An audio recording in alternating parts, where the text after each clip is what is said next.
All India radio और राजसभा के analysis में आप सबों का स्वागत। अगर ऑल इंडिया रेडियो के अंदर न्यूज़ की बात करें तो कुछ भी नहीं है। राजसभा के अंदर एक आरबीआई के बारे में आया है, 90 ईयर्स हुआ है, इसी को लेकर के हम डिस्कस करेंगे। बहुत ही अच्छा आर्टिकल है दोस्तों, लेकिन उससे पहले दोस्तों आप लोगों का धन्यवाद करना चाहता हूँ। पहले मेरे व्यूज़ बहुत कम हुआ करते थे, आजकल आप लोग मेरे वीडियोज़ को पसंद कर रहे हैं, इसके लिए तहे दिल से आप लोगों को धन्यवाद। एक और चीज़ मैं आपको कहना चाहता हूँ, मैं जो एथिक्स के एग्जाम्पल डिस्कस करता हूँ ये एथिकल टर्म है। ये पर्सनल लाइफ हो, चाहे आपका फैमिली हो, चाहे कोई दोस्त यार हो, चाहे भाई बहन हो, कहीं ना कहीं मैंने इस चीज़ों को करीब से देखा है, नज़दीक से देखा है। और मैं जो गांव में काम कर रहा हूँ इसमें कुछ घटनाएं रियल में ऐसी हुई हैं, सारी घटनाएं रियल ही हैं, मान के चलिए आप। ऐसी चीज़ों से हमें सीखना चाहिए। देखो, अगर आप थोड़ा सा सोचो तो हमारे देश के आज़ादी के जो प्रणेता थे, जितने भी लोग थे, भगत सिंह से लेकर के आप जितने भी लोग आपको देखने, चाहे उषा मेहता हो, हर एक को किसी न किसी ने, मतलब अपने ही लोगों ने उनको फंसाया। मतलब जितने भी भगत सिंह थे, बहुत सारे ऐसे लोग हैं जो खबर लेकर के खबरी लाल का काम करते थे, मतलब अपने ही लोगों को देश विरोधी मतलब फंसा देते थे। तो इस तरह की घटनाएं तो इतिहास में भी हुआ करती थी और हमारे क्लासेस में भी कुछ ऐसी घटनाएं हुई। जैसे मैं, देखो इसको बड़े लेवल पर सोच के देखो, गलती करना, गलती होता है सबसे, लेकिन गलती को स्वीकार करना और फिर आगे बढ़ना और गलत आदमी से दूर जाना, ये बहुत मायने रखता है। क्योंकि कभी कभार क्या होता है ना कि आपको लगेगा ही नहीं कि ये इंसान गलत है। अब देखो कैसे, इसको भी मैं आपको बताता हूँ। एक्चुअल में क्या है, कुछ लोग कहते हैं दिल से मानते हैं। यार ये दिल से, और कुछ एक शब्द ऐसा प्रयोग करते थे, जैसे घर में हम लोग अच्छे रिश्ते में प्रयोग करते हैं, वो करते करते ये लोग इतना अंदर घुसते चले गए। देखो एक और चीज़, मेरा किसी को हर्ट करना मोटिव नहीं है, आप लोगों को सही रास्ता पे लेके जाना मेरा मोटिव है। आप लोग कहेंगे मैं तो ऑलरेडी, हम तो अब समझा रहे हैं, अब समझ कहाँ रहे हैं आप अपना टाइम, मतलब अब देखो लोगों को लगता होगा I am doing well, but मैंने पढ़ा है लोगों को, मैंने समझा है, मुझे नहीं लगता, हालांकि अच्छा करे लोग। अब देखो मैं क्या कह रहा था कि यहाँ पर क्या हुआ कि कुछ लोग जो होते हैं जो कहते हैं हम बहुत अच्छे हैं, बहुत बढ़िया है। 4-5 लोगों को, कुछ लोगों को हिंदी बहुत अच्छी आती है, हिंदी शब्दों का इतना अच्छा प्रयोग करेंगे और स्टेटस लगाएंगे, मैसेज करेंगे, इतना बढ़िया बढ़िया। अब यहाँ पे 20-22 साल का नया पर्सन, नई लड़की, नया लड़का, अब ये आदमी, इसका मतलब देखो ये मतलब मनमोहक शब्दों से मनमोहक करता है, इस तरह से पटाने की कला होती है। कुछ लोगों के पास ये कला बहुत बढ़िया होता है, ऐसे शब्दों का प्रयोग, ऐसे सुंदर शब्दों का प्रयोग। अरे भाई साहब, ज्ञान मतलब आप समझिए, इसने कहा, मतलब इस तरह से मानसिक तौर पे, और सामने वाले ने क्या किया, उसको इंप्लीमेंट कर दिया। मतलब अब कहेगा कोई कि ना हम किसी का सुनते ही नहीं है, ये कैसे मान सकते हैं, ये हो ही नहीं सकता। क्योंकि बहुत सारी ऐसी घटनाएं देखा है मैंने, जो ये तोता मैना का कहानी, मतलब ये जो कहेंगे ये वही करेंगे, ये हुआ है। देखो कुछ लोग, एक्चुअल में आपको एक बात बताओ, सही इंसान का सिलेक्शन बहुत ज़्यादा जरूरी है, सही एग्जाम पैटर्न को जानना बहुत जरूरी है। यूपीएससी में ज़रा सी आप गलती करोगे, आप कहीं के नहीं रहोगे, 2 साल बीत जाएगा, 3 साल बीत जाएगा, 4 साल बीत जाएगा। वही बात एक दिन मैंने कहा था, एक लड़का है 4 साल 5 साल तैयारी की और खूब मेहनत करता था, लेकिन सही डायरेक्शन की नहीं होने के कारण उसके नोट्स एकदम अलग तरह के थे। देखो यूपीएससी मांगता है एकदम, मतलब क्या बोलते हैं, अपने अंदर से चीज़ें निकलनी चाहिए, अंदर से बात निकलनी चाहिए। और मैं बार बार बोलता हूँ, प्रैक्टिकल चीज़ों को आप यूज़ कीजिए, अपने आसपास जो देखिए, अपने बहन को तकलीफ मत दीजिए, अपने भाई को तकलीफ मत दीजिए, अपने भाई पापा से बात कीजिए, अपनी मम्मा से बात कीजिए। मतलब कुल मिला करके मैं कहना ये चाह रहा हूँ, आप चेंज, देखो अब जैसे मैं चेंज करने का गाँव में कोशिश कर रहा हूँ, कोई एक्सेप्ट करने को तैयार नहीं है। मतलब जिन बच्चों को 6 महीना साल भर मैंने ट्रेन किया, वो भी मेरी बातों को एक्सेप्ट करने को तैयार नहीं है। मतलब मुझे समझ में नहीं आता है कैसे लोग समझेंगे, कैसे लोग आगे बढ़ेंगे। मतलब इतना चैलेंजेस है, मतलब ये हकीकत जो मैं देख रहा हूँ दोस्तों, वही बात बता रहा हूँ, मैं कुछ नया नहीं आपको बता रहा हूँ। मतलब ये अच्छी सुंदर बातें करके लोगों को इस तरह से मैनिपुलेट कर देते हैं कि ये इंसान को समझ ही नहीं आता है, इनको लगता है हम जो कर रहे हैं सही कर रहे हैं। नहीं, आप देखो एक शब्द है, जब नाश मनुष्य पर छाता है पहले विवेक मर जाता है, ऐसा होता है। अब देखो अच्छे शब्द होते हैं, लेकिन इनका इस्तेमाल वास्तविक जीवन में बहुत कम लोग करते हैं। तो चलिए हम डिस्कस करते हैं आरबीआई। मैंने बहुत मेहनत किया है, कर रहा हूँ और मैं करता रहूँगा, मुझे कोई नहीं रोक सकता। आपके अंदर अगर जिजीविसा है, मुझे यूपीएससी करना है, मुझे आईएएस बनना है, इच्छा शक्ति है, आपको कोई नहीं रोक सकता है, चाहे कैसी भी परिस्थिति हो। लेकिन वही गंदे अराजक तत्व से दूर रहकर, देखो कुछ लोग गंदे भी नहीं होते हैं, लेकिन वही ईगो वाली जो लड़ाई होती है, मतलब गांव में मैं देख रहा हूं बहुत ज्यादा ईगो है। आप समझिए इस बात को मैं क्या कह रहा हूं। आरबीआई के बारे में बात करते हैं। यहाँ आरबीआई के बारे में 90 ईयर्स हुआ है। गौर से समझना, एक एक पॉइंट इंपॉर्टेंट है यहाँ पर। आरबीआई का लोगो वगैरह, 90 ईयर सेलिब्रेशन बॉम्बे। हमारे प्रधानमंत्री मोदी जी ने कहा है RBI has established a strong image, एक बहुत बड़ा इमेज। जैसे कुछ लोगों ने बहुत अच्छा इमेज बनाया शुरुआत में, बाद में अपना इमेज सब खराब कर दिया। अगर आरबीआई शुरुआत में बना और इमेज अच्छा बना तो आगे कंटिन्यू करना, देखो किसी भी चीज को कंटिन्यूटी में लेके आना बहुत ज्यादा जरूरी होता है। थ्रू प्रोफेशनलिज्म, अपना जो प्रोफेशनलिज्म है, देखो डिसिप्लिन। अब देखो जैसे आप किसी ऑफिस में जाते हो, आपको डिसिप्लिन, लाइन मेंटेन करना पड़ता है। बैंक में, ऑफिस में लाइन मेंटेन करना पड़ता है। मतलब वहां पर आप जाके लाइन मेंटेन करोगे, यहां पर मैं कह रहा हूं आप डिसिप्लिन में रहो, आप गंदे लोगों से दूर रहो, गंदी हरकतें मत करो। देखो कुछ लोग कहते हैं सभी लोग बात करते हैं, अरे भाई साहब बात करते हैं तो इस तरह से, इस कदर करते हैं कि मतलब आप सही गलत का निर्णय लेना भी भूल जाओ, क्या सही क्या गलत इसमें भी भूल जाओ। और क्या कहूं, छोड़ो हटाओ। यहां पर through it's professionalism and commitment, उनका जो कमिटमेंट था, जैसे मेरा कमिटमेंट है कि मैं रिजल्ट तक पहुंचाऊंगा, कुछ बच्चे मेरे पहले कमिटमेंट किए थे मैं लास्ट तक रह करके रिजल्ट तक पहुंचेंगे और इस गांव का विकास करेंगे। लेकिन वो कमिटमेंट वही है कि आपका कमिटमेंट कितना मायने रखता है यूपीएससी के लिए, किस तरह से मायने रखता है।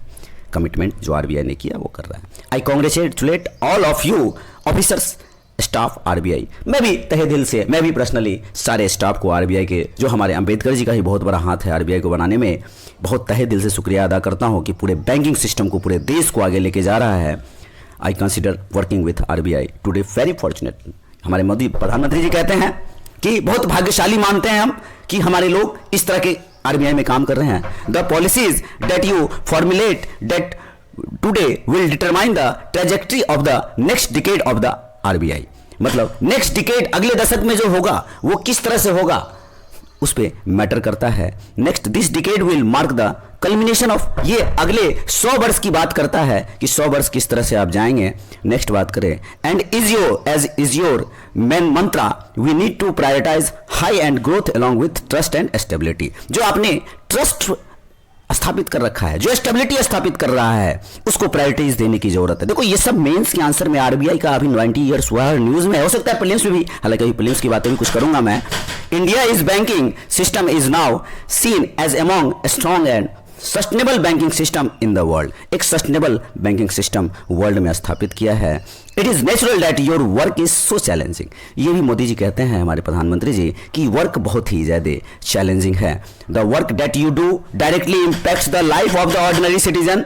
ये ऑर्डिनरी सिटीजन जो है, यहां पर the work that you do directly impacts करता है हर एक साधारण आदमी को। यहां पर नेक्स्ट और बात किया जाए, as a regulator RBI has ensured a rule based discipline and financially prudential practices.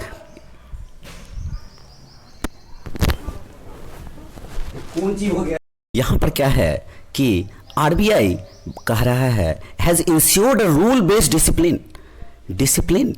Discipline बहुत ज़्यादा जरूरी है।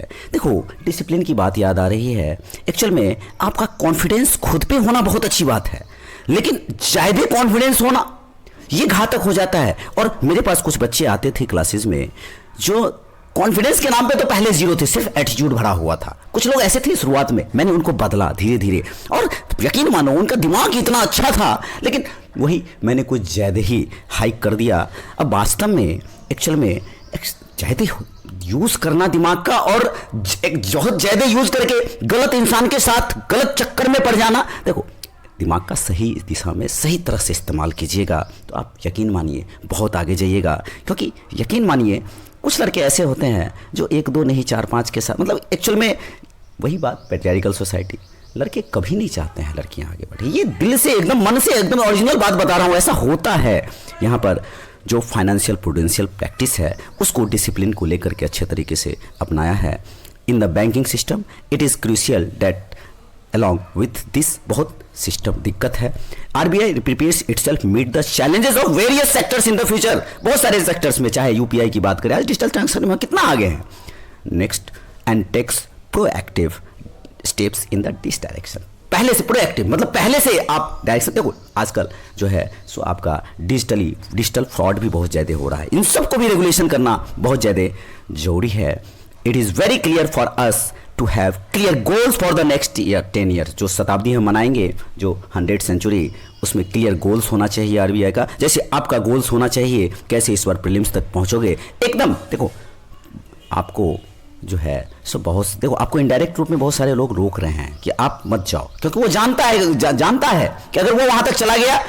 एक्चुअली एक बात और बताऊं, यहीं पर याद आ रहा है, हमारे क्लासेज में जब मैं टेस्ट लेता था तो यकीन मानो बोलना नहीं चाहिए हालांकि ऐसी बातें, मैं अपने फैक्टर कॉस्ट को लगा करके, अपने पैसे खर्च करके, मतलब दिल से नहीं, बच्चा लोग है पैसा देगा नहीं देगा कोई बात नहीं, मतलब अपना सारा कुछ करके इन लोगों को क्वेश्चन लेके प्रिंट करा के लाता था, सब कुछ करके करा के लाता था। जब एग्जाम होता था तो किसी के 60 नंबर आते थे, किसी के 70 नंबर आते थे, किसी के 50 नंबर आते थे। और इस क्लासेज में लड़का और लड़की मन में इतना ज्यादा जलन टाइप का, मतलब जलन कहो या फिर वो अच्छा वाला गुड वाला, कि यार उसको इतना कैसे आ गया, मतलब वो फील जब क्लास में आता था तो जनरली कैसे कोई किसी के बारे में सोचेगा कि तुम आगे बढ़ जाओ।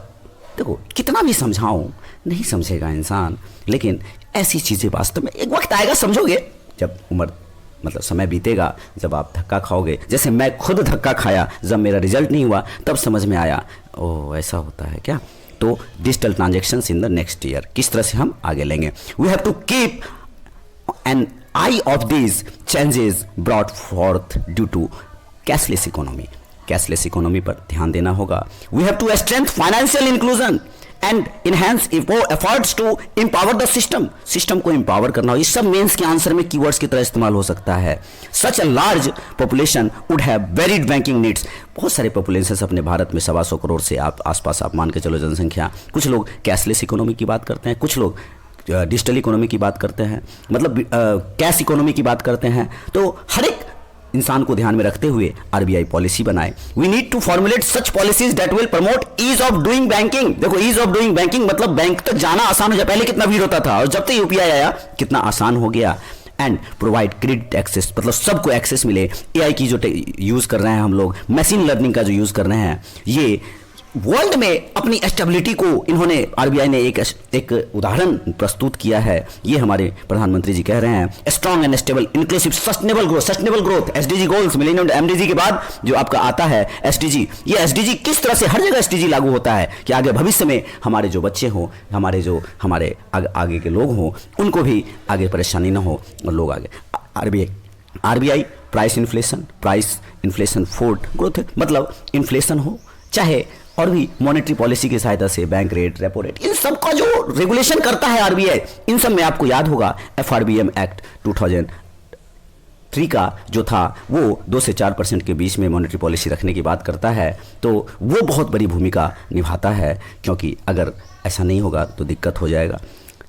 हमारे शक्तिकांत दास, आप जानते हो आरबीआई गवर्नर, पूर्ण सेवा केंद्रीय बैंक है जिसके कई आयाम में फैले हुए हैं। हमारा प्रयास एक ऐसे वित्तीय क्षेत्र को बढ़ावा देना है, एक ऐसे फाइनेंशियल सेक्टर को बढ़ावा देना है जो स्ट्रांग हो और लचीला हो और फ्यूचर के लिए तैयार हो। देखो इसी तरह से आंसर की शुरुआत की जा सकती है। जो bank bankruptcy and insolvency code 2016 आया था, दिवालियापन संहिता के अधिनियम, और हाल के वर्षों में यहाँ पर आप देखो मुद्रास्फीति लक्ष्य को अपनाने की, वही अभी बात कही मैंने, इन सब पर ध्यान देते हुए काम करे। जो प्राइस स्टेबिलिटी है, प्राइस का स्टेबल होना बहुत ज़्यादा जरूरी है। ये मॉनेटरी पॉलिसी को बहुत आगे लेकर जाता है, सही ढंग से बनाने में मदद करे। आज की दुनिया में तेजी से हो रहे बदलाव को देखते हुए, मतलब चेंज जो हो रहा है, देखो दुनिया बदल रही है, पूरा विश्व बदल रहा है, आप भी बदल रहे हैं। मेरे पास जब बच्चे आते थे तो शुरुआत में मतलब बहुत दिक्कतें आती थी, लेकिन आज इतना ज़्यादा बदले कि मैं I am very happy that वो लोग दिल से पढ़ रहे हैं, मन से पढ़ रहे हैं। I am very happy really. एक टीचर कभी नहीं चाहता है उसका बच्चा